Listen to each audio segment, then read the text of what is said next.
Hey, this is Urban Griffin along with TheNatureGirl30.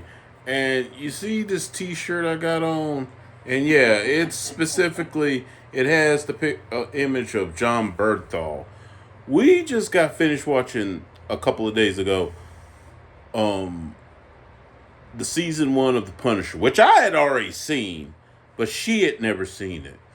And it took us several days because she insists on a slow burn, which it is what it is.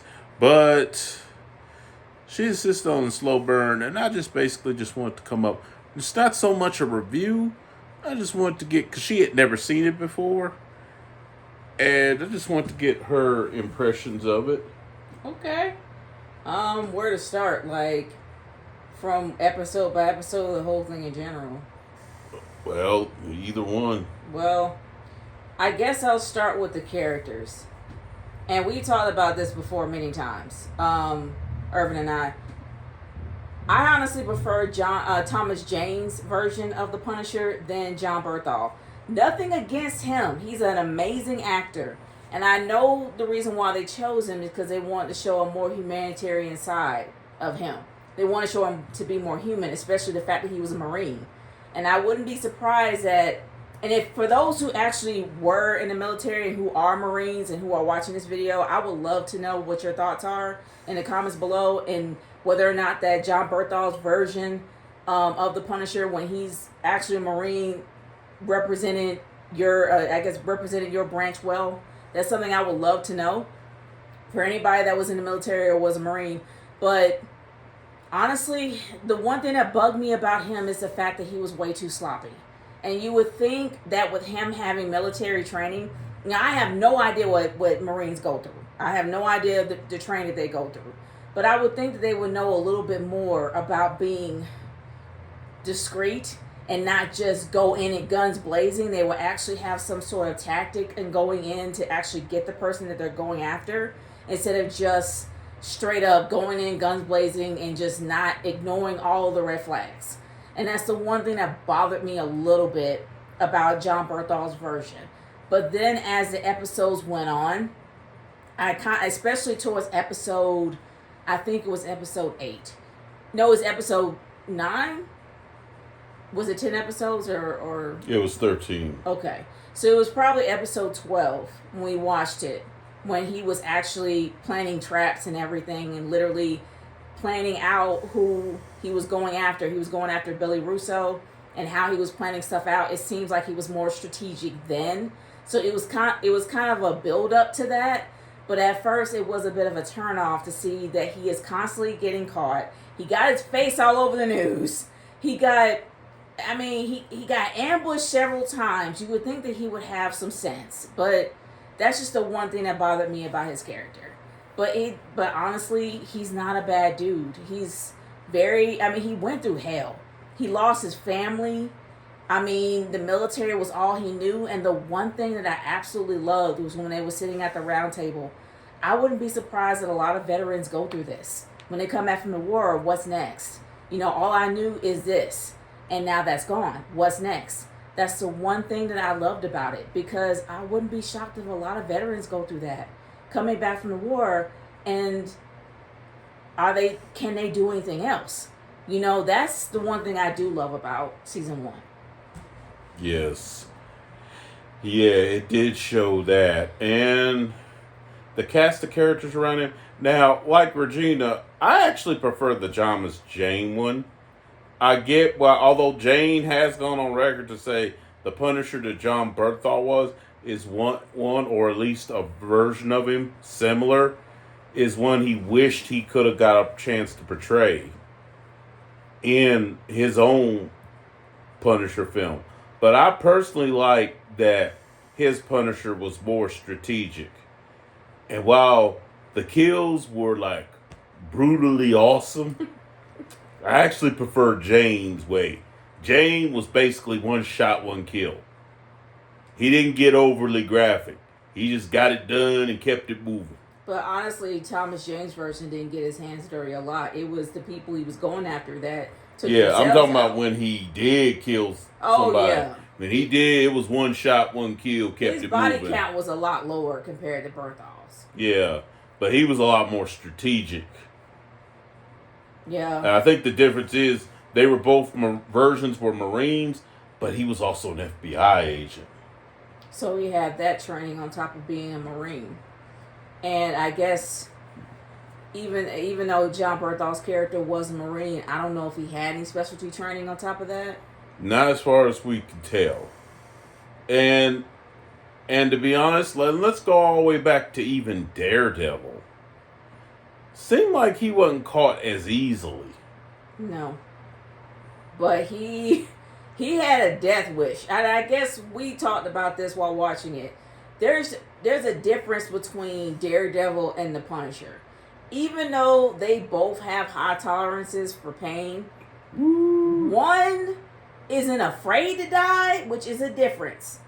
That doesn't mean they want to die. That means they're not afraid to die. While the other wants to die. He has a death wish. He goes in like a suicide mission all the time because of who he lost. He lost his wife and his kids. And he wants to be reunited in death. He does not care if he dies. And it's not the fact he doesn't fear it. He wants to. But he wants to go out in an honorable way. He wants to go out like a Marine. He doesn't want to go out like a punk. He wants to go out like with honor. Hence why he asked Billy to do it for him. You seek what all soldiers seek, an honorable death. That's a quote from the Wolverine. And honestly, when she said that to Logan in the Wolverine, Yuiko, I believe was her name. When she said that to Wolverine, I thought of all the Marvel characters with a soldier background. I thought of James Rhodes. I thought of Bucky Barnes, the Winter Soldier. The first one that came to my mind was Frank Castle. And of course, Wolverine technically was a soldier. So I thought of just about all the Marvel characters that were soldiers. Even Steve Rogers, the original Captain America. Even Isaiah Bradley, the original Black Captain America.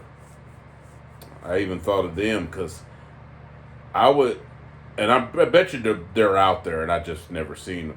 There's got to be books out there showing some of the trauma that they go through. I mean, they're now being praised, at least some of them, praised as heroes and stuff. But even with that, being that they were in the military too, they had to go through some trauma.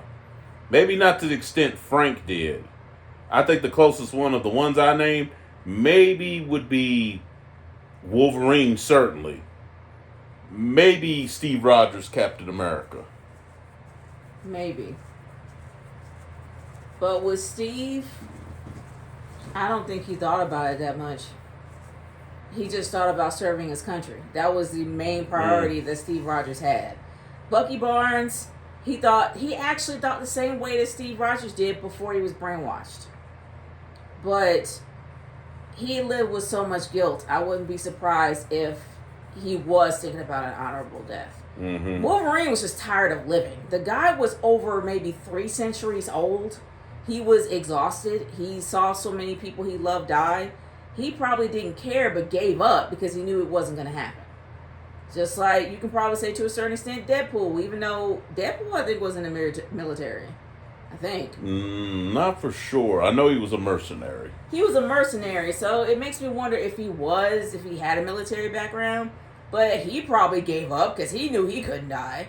But in this case with the Punisher, mortality was just something he didn't think about. He didn't think about mortality as something being precious because he's lost so much.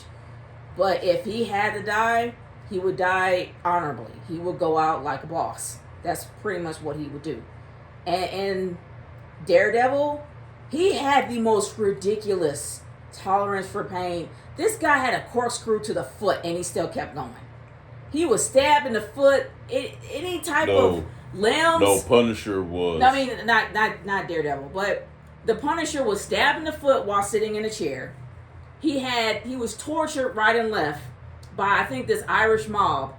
And then all of a sudden, just like nothing, he just took it right out of his foot, bleeding everywhere, killing everybody right and left.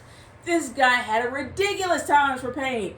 And in the first season that we saw, this guy got shot up, stabbed several times, and he still had the energy, even after bleeding out. He had the energy to go after the guy he was trying to kill and just completely did something straight out of Game of Thrones. Just stuck his thumbs in his eyeballs and just popped them. Like, he has a ridiculous tolerance for pain, but it made you, seeing where his happy place was, the moment where he's had it, I guess his honeymoon with his wife, that was his happy place while he was being tortured. It made you feel bad for him. And that moment when he had his own inner monologue, when he was meeting with the soul of his wife, that almost, I tried not to cry at that part. That kind of broke my heart. I'm like, damn, he lost so much. And he wanted the opportunity to spend eternity with his wife, but he had unfinished business. And that scene where they showed him bloody, talking to his wife, she's saying, let's go home. And then he was like, I am home. I'm like, dang. He had to give that up only to just to pursue more Billy in trying to kill him. Ooh. And to erase him from existence. And as far as Daredevil and Punisher, I noted this one was watching. I was like, there's not a lot of difference between the Netflix Daredevil and the Netflix Punisher, except like you said, one's not afraid to die, the other one wants to die. Yeah. The other one wants to die. The other one's not afraid to die. But in this case, with the Punisher, he is more human than the Thomas Jane version. The Thomas Jane version has tunnel vision. Like, I gotta go after you. I'm doing it this way. I'm gonna find a way in. He was definitely using his FBI training. But the one thing that I did like about him is that when he finally had resolve, he was open enough to let other people in. And when he was able to do that, he was able to get the job done. But he had more of a responsibility, just like Spider-Man. Mm-hmm. Like, Spider-Man did not have to be Spider-Man. And we actually just saw The Amazing Spider-Man recently. So I'm just going to have this as an example. Spider-Man chose to be Spider-Man at that point. He did not have to be. He chose to be. The same thing with the Punisher. He chose to be the Punisher because he felt like he had a job to do. So I have to admire that. I really do. I mean, I like John Berthal's character. I just wish he wasn't sloppy. But he wasn't awful. Yeah, Thomas Jane had more of a... Although, as we will see in Season 2, because I have seen most of Season 2, John Berthal right now is basically just a killing machine. There's only select few that he lets in at all. Whereas Thomas Jane... While he did have tunnel vision, he wasn't totally cut off from humanity. No. Not completely. No. But... Like, the friend, like the woman played by Rebecca Romaine in the film. Mm-hmm. Film that kind of tried to hit on him a little bit. Yeah. Which I think she probably touched him probably deeper than any of them. And then the other two guys, Bumpo, the fat guy, and I forgot what the dude with all the metal piercings was, who quite frankly had, and I'm just going to be blunt here, he probably had the most balls of any character outside of the Punisher. Rebecca Romaine's character her name was Joan. Let's see. Bumpo was John Panette. I think John Panetti. I think that's what his name is. I think his name was Nate. Yeah, and who was Nate Bumpo? We're looking him up real quick to give him credit. Yeah, who? I'm trying to find the guy that was the. Oh right, I think it was that was the guy with the medal. What's his name? Dave? I don't know. Like, I'm not really sure. And I was getting ready to say, outside of the Punisher himself, he probably had the most balls of anybody in that movie. Yeah, it wasn't. He had like a lot of piercings. He didn't have a lot of tattoos, but he really respected him. He really respected Frank Castle a lot. He was afraid of him at first, but then this guy, and this is from the film, he was so dedicated to Frank Castle that he allowed himself to be tortured by Saint's men. And you wouldn't really see a stranger do that for somebody. And he was like, and when Frank Castle found out, when he kind of sobered up, and he was like, dude, what are you doing? Why did you do that? He's like, we're family. That's what families do. And I'm like, okay. This guy's really dedicated. He's older now. Ben Foster. But that guy was really dedicated. Yes. He was very dedicated to make sure that the Punisher wasn't caught or wasn't killed. And that's dedication right there. From the version that Irvin got me, and this was his director's cut, he actually did kind of soften up for them. Not just leaving them money towards the end, but he allowed them to actually be in the whole mix. And he sobered up to go fight with Saint because he was inspired by those guys. Now, when it comes to John Berthal's Punisher, he was a bit closed off because he didn't really allow anybody in, not even Micro. And Micro was the only ally he had.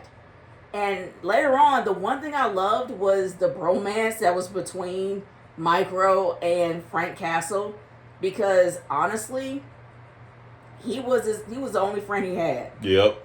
The only disturbing part was when Micro got drunk and he kind of pulled out, kind of pulled out his Franken beans and just said he missed sex, and I'm just like, no, Frank, no. Frank's like, please put that away. That was the only disturbing part. But honestly, Micro was that dude. Like, he had his back the whole time. Even though they didn't trust each other for maybe several episodes, I would probably say maybe episode 4 was when you started seeing them kind of develop a bond. Especially when Frank got shot by an arrow and he was dying in the back. Micro had his back the whole time. And you just started to see that relationship develop. And they helped each other out. Even though Micro's wife kind of kissed Frank, and she could have gone further, but he was like, no. Yeah, Punisher had some honor. Yeah. I will give him that. He had some honor, but she was ready to give up that Italian tail. Yeah, she was about, because she thought her husband was dead. She had no idea it's been a year. He actually died a year ago, quote unquote. So, he's been gone for a while, and honestly, she kind of started having feelings for Frank. So I'm not going to be hating on her. I get it. But Frank, it shows that the guy has an honor code. Even though he hated Micro with every fiber of his being, he would never do that. Because he was still in love with his wife, and also the fact that he couldn't screw somebody else's. That's that's something he would That's why he never went, which kind of segues into another character who guest starred. Karen Page, played by Deborah Ann Wolf. Yeah. Yeah, Deborah Ann Wool, excuse me. Because that's why he never went further than buddies with Karen. But Karen's crazy though. Yeah, she's crazy. And if Frank says you crazy, then that means you crazier. Because he's as crazy can be. If he says you crazy, then you crazy. And Karen has no fear. Like, I thought that Daredevil was bad. She's worse than him. And honestly, how many times that woman put herself in danger is too much to count. She went up against the Kingpin. She tried to literally go face to face with words and try to threaten the Kingpin. When the Kingpin could easily snuff her out like that, she had no fear. So the fact that she got blown up, nearly blown up, and captured by a vigilante Marine, I mean, she had no fear. But her and Frank still had a bond. And Frank was like, nobody's gonna hurt Karen. If somebody gonna hurt Karen, I'm gonna hurt them. Yep. That shows how loyal he was to Karen. And honestly, I thought it was Yeah. cute. It developed in Daredevil season 2, and it continued in The Punisher. Yeah. Yeah. But as much as I love Karen, and I have a lot more respect for her now in The Punisher than I did in Daredevil. I have a lot more respect for her now. One guy that I absolutely love that kind of remind me of Isaiah Bradley in a way is Curtis. And oh yeah, the old war veteran. yeah, Curtis ended up losing a leg in the war, but this guy did everything he could to help other veterans by doing a round table and having them talk about their experiences and how they can get better. And honestly, Frank did sit in on one of the meetings, but he sat in as a different name. I think it was Pete Castagnoli. Pete Castagnoli, yeah. And he sat in with a whole different name, whole different identity and everything. And he was trying to wrap his head around what he needed to do. And he just knew that he had to go after the people that took out his family. But Curtis was always that level-headed guy. You know, and from what Frank said, and even Billy can vouch for it, the fact that Curtis in his old years, when he actually had a leg, can take you out without you blinking. Like, you could say the word thumb. Before you can say the word thumb, you're dead. Like, he can take you out, snuff you out like that. This man tried so hard to find peace. And even he said that there's an inner war. When he brought that out and be like, man, you should be telling us how to feel, what to do, how to feel better. It's like, I don't know what else to say. That broke my heart.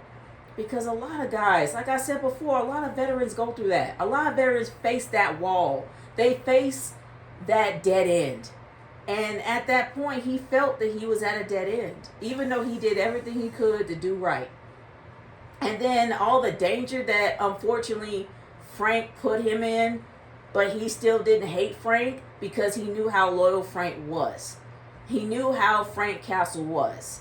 Regardless of what he's going through mentally, he still remained loyal to him. Even though that guy nearly died like several times. Mm-hmm. And the fact that I forgot his name. It wasn't. I forgot the crazy Marine's name. Oh, I know who you're talking about. The young dude. Yeah, the young dude. I totally forgot his name, but honestly, the fact that he tried to blow him up several times, I'm really surprised that he didn't die at that moment when he got shot in the shoulder. Because that guy was absolutely nuts. But regardless, Curtis did not find any fault or any ill will towards Frank. And I love that guy. He was one of my favorite characters. And I was rooting for him to survive. And I'm glad he did. Well, I don't know about season 2. But I hope he does survive in season 2. We haven't seen that yet. Yeah, now I'm going to bring up 2. We're not going to talk about every Lewis, character. that's his name. His name was Lewis. Yeah, I'm not going to talk about every character. But there's 2 more characters I definitely want to bring up.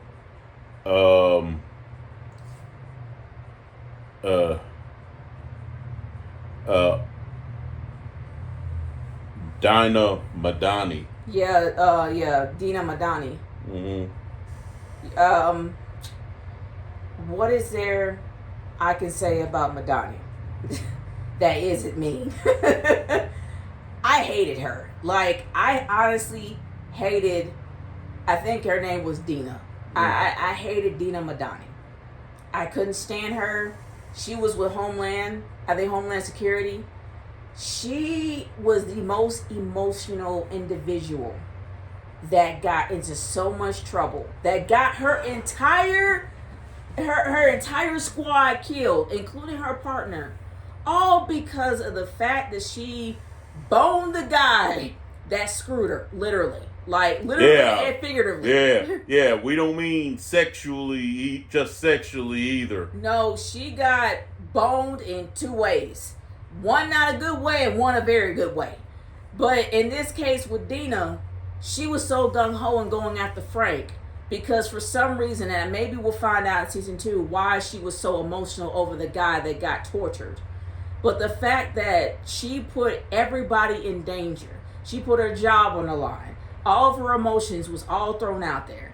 And with Billy Russo, who happens to be known as Jigsaw in the comics. And that's the other character I want to bring up. Oh yeah, we're going to talk about him. We're definitely going to talk about him. And honestly, Dina has gotten herself into so much trouble and dragged everybody else into it.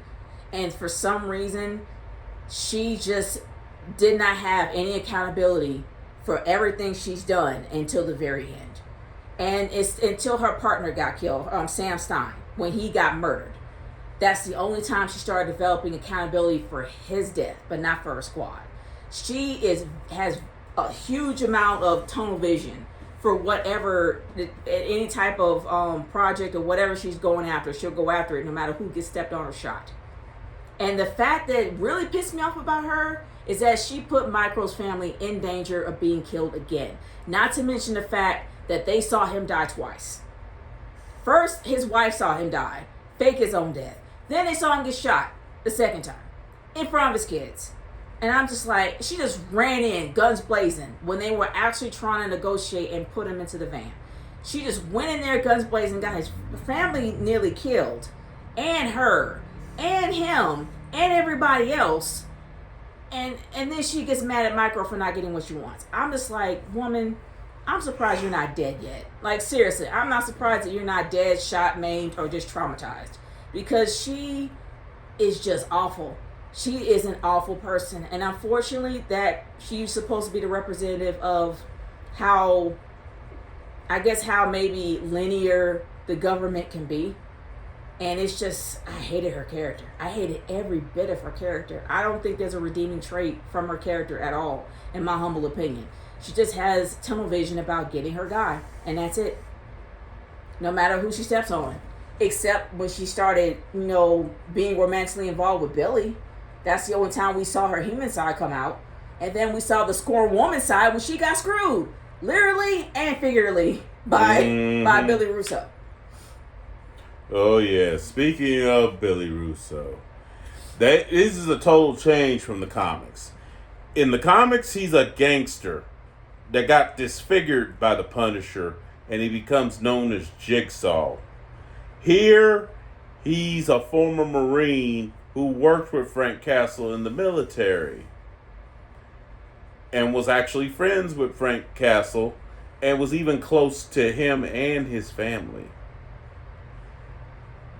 But that friendship gets severed when, number one, he finds out Billy is dirty, and number two, Frank figures out that Billy had a hand in his family's murder.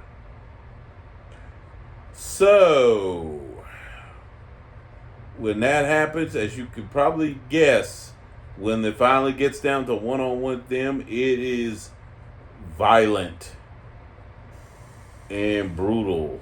That's practically the understatement of the year. But it was mainly, there were two targets that Frank Castle had. The first target was definitely Rollins, who pretty much ran the entire operation. He's the one that actually smuggled cocaine into various countries by using the whole project they were on.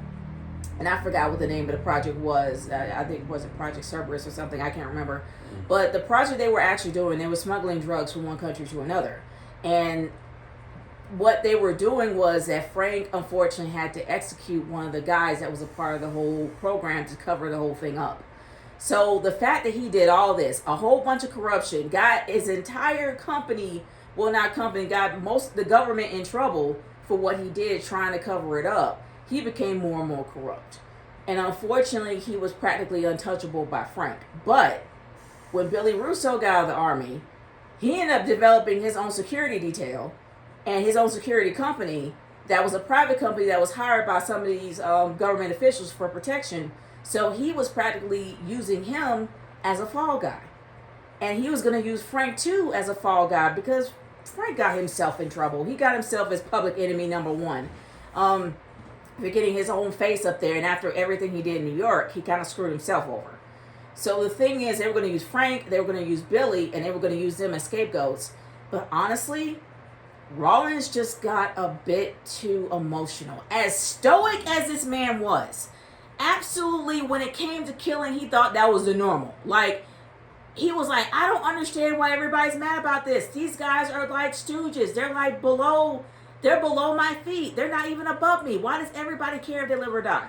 This guy absolutely had no emotions at all towards other people's lives. He was incredibly cavalier towards what happened to his crew, everyone else. He did not care. And he didn't care about killing Frank or killing Billy. Now, Rollins, yes, he was way too dangerous to stay alive, in my opinion. His character was. But how he died was incredibly brutal. But what he did to Frank, I'm sorry. That just, the fact that he stabbed Frank at least 10 times in the gut, in the chest, in the arms, he slashed him, he almost slashed his throat. He went way too far. The one thing I can say about Billy, as psychotic as that man is, I don't know whether to say he's psychotic or a sociopath. He's probably more of both. But the fact that he is that crazy, that calculating, he does have an honor code. He was like, look, Frank told me to take him out. I'm going to be the one to do it, not you. The guy somewhat has loyalty to Frank. As crazy as he is, as sadistic as he is, that guy still has a lot of loyalty to Frank, like a brother, because they fought in the war together. They were brothers in arms. They had each other's back out on the field. So when you have that loyalty for somebody, that's hard to break. And he wasn't going to break it for anyone. And that's why he allowed Rollins to die. When Frank just went on a rage spree. And set him up to die, actually. He pretty much set him up to die. But the one thing I can say about Billy Russo, what brought him down, is his ego. Mm-hmm. He was always one step ahead from everybody. One step ahead of the people that were chasing him. But his arrogance got the better of him. Mm-hmm. And he ended up getting caught on tape. So when you have a character that not only is that charismatic, and he's somewhat attractive, but you have someone that's that attractive, someone who's very charismatic, someone who is incredibly smart and knows a lot about military strategies, tactics, and as well as security, he can get away with anything. But if he has a massive ego, which he does, and we saw this when he came to his mother, and we found out what his mother did that made him hate her so much, you can tell that his rage, that his propensity to hold grudges, his greed, as well as his arrogance is always going to be the one to take him down. And I think Frank caught on to that. Hence why he was able to get all the evidence they needed to take him down. Mm-hmm. But he was always one step ahead when it comes to getting away. Yeah, now when it came to the final confrontation between Billy Russo and the Punisher, I called it brutal, but I'm actually being polite when I call it brutal. At least according to Regina, I am. Yeah.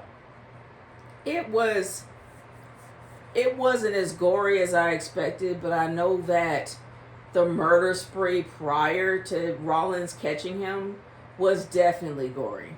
You saw people's intestines sticking out. You saw folks get decapitated. You saw folks get gutted. Yeah, that was more gory and brutal than what Rollins was doing to him. What Rollins was doing to him was just Tuesday. Yeah. Yeah, and then basically, what you think of it overall?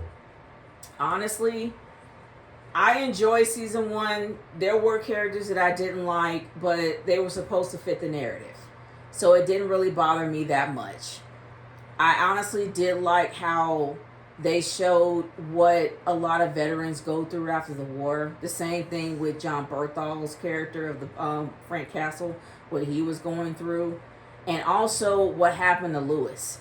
As crazy as Lewis was a dedicated soldier.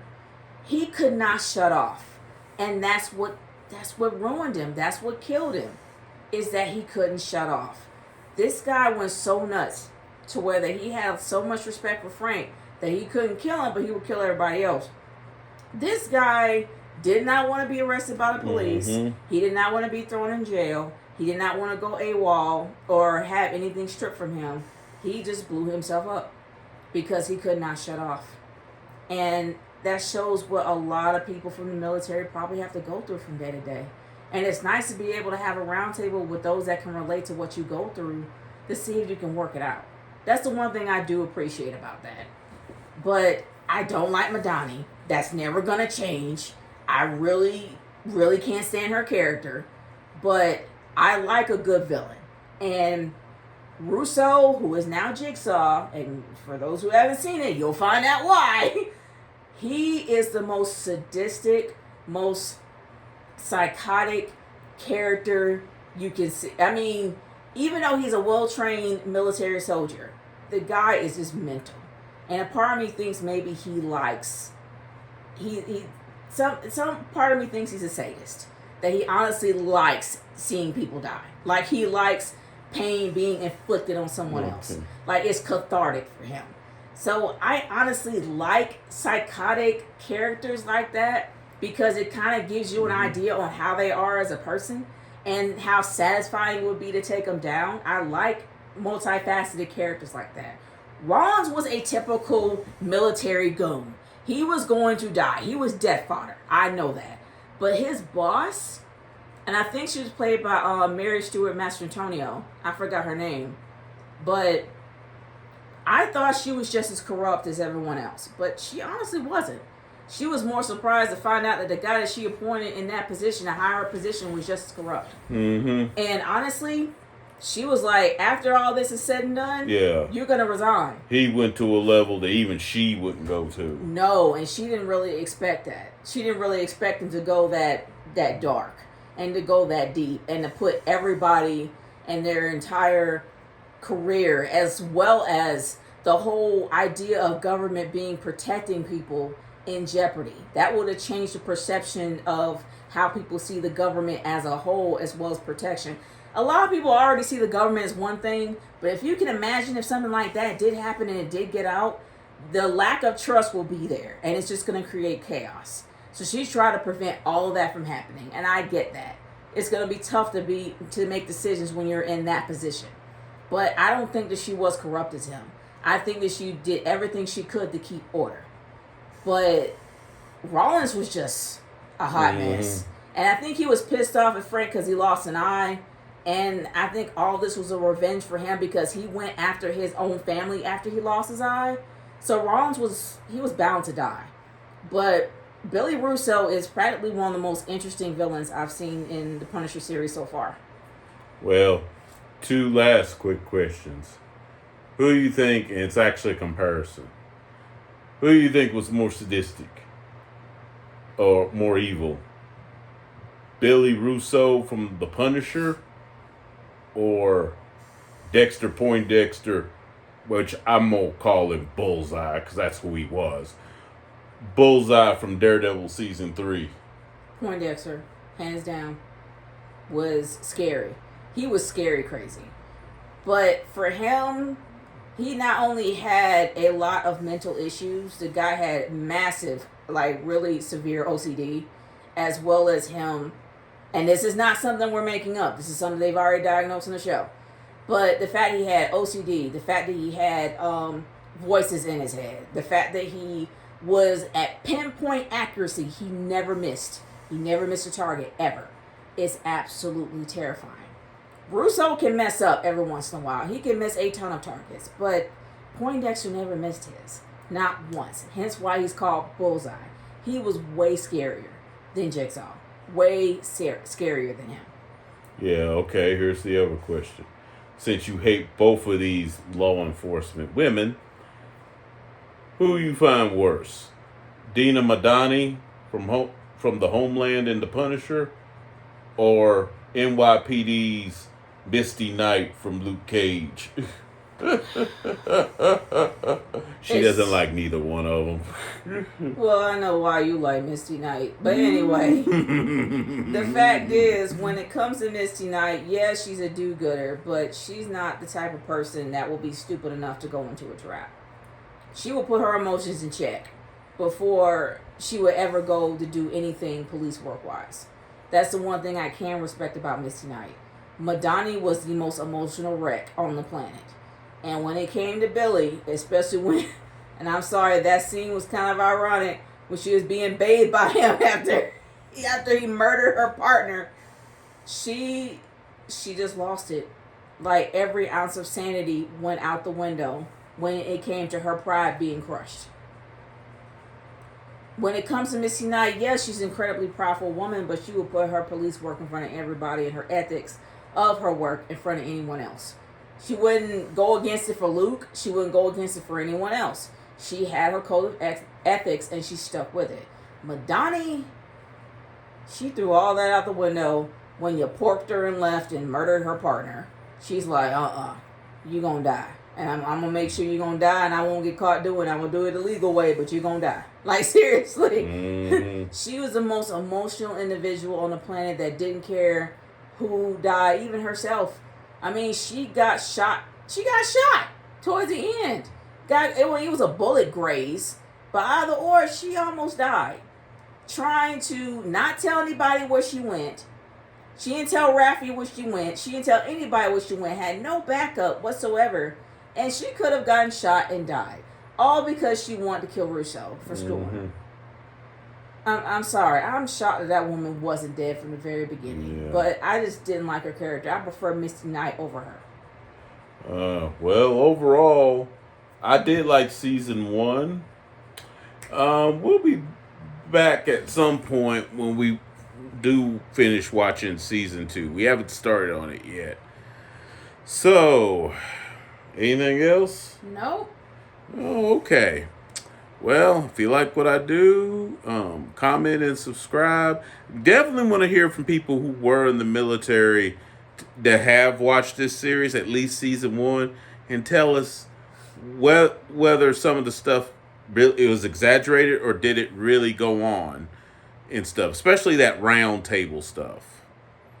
You know, where the soldiers talking about their feelings and everything. Well, that's all I got to say here. I'm out.